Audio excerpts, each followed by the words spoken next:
There he is, right between these groups of trees, right dead center screen. Can you get any closer?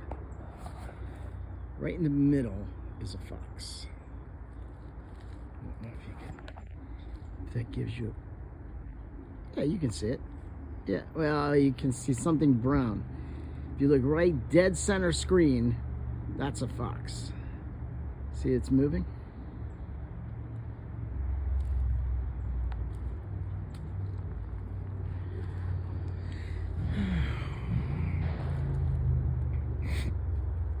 I think our country, we're in a very bizarre time and a bizarre place.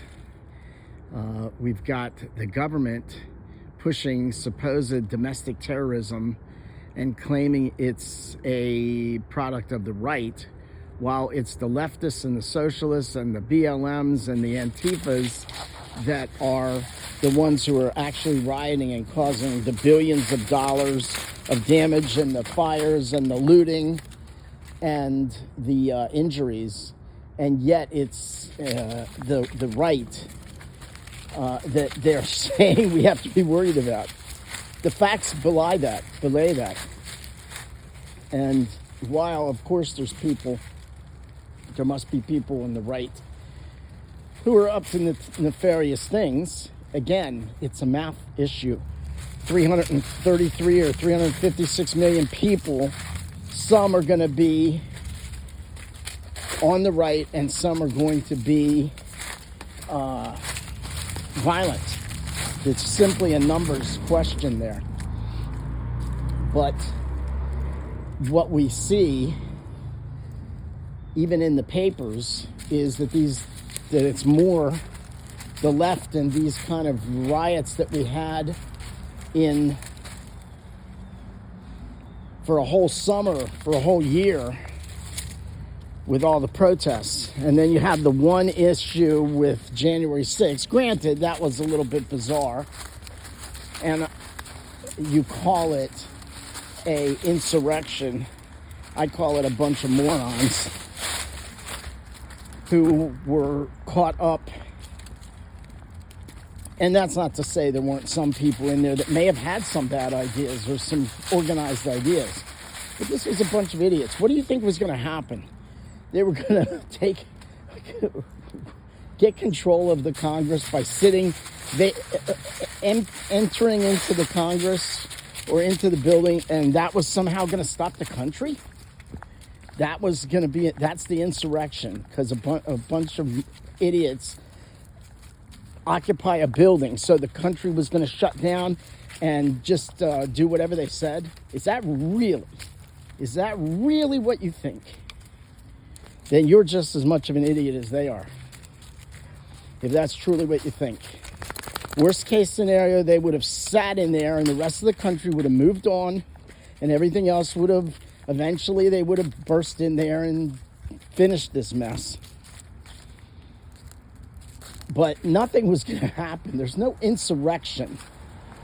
I think people need to learn language. There was no viable insurrection. And I don't think any of those people really thought that's what they were doing. They were a bunch of dummies going in and wanting to sit and put their feet up on somebody's desk and smoke a cigar, sitting with their feet kicked back. And that's an insurrection? Please. So they're dividing. The government seems to be pushing a narrative that you've got the right, which you don't see the evidence of. Of course, again, there are some people doing some things, but the predominant is not. You don't see it happening. You hear it, which I always find interesting. The more you talk about something, when you have children and you say, don't do this and don't do that, or don't get into the candy, or don't start roughhousing, that's what they're going to do. So the more these government is talking about supposed right, all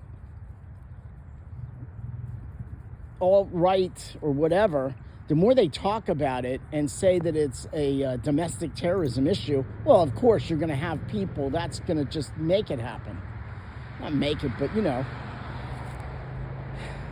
So, yeah, and in the meantime, we've got the border relatively opened and hundreds of thousands of military-age men from all different countries, people from Central America possibly, and certainly there are some, again, it's a numbers issue, certainly some Salvadorian gang members and whatnot.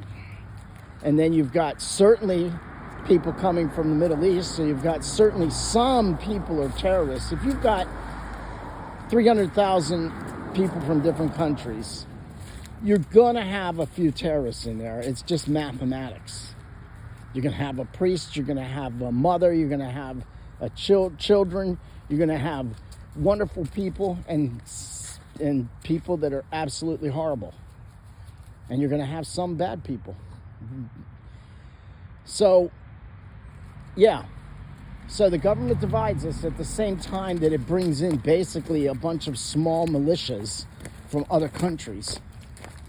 It's just all quite suspicious. And it's domestic terrorism that we have to worry about, right? Domestic terrorism. Doesn't make any sense. Or it does make a lot of sense. Think about that. If that works for you, fine. If it doesn't, don't worry about it. I'm sure you'll be fine.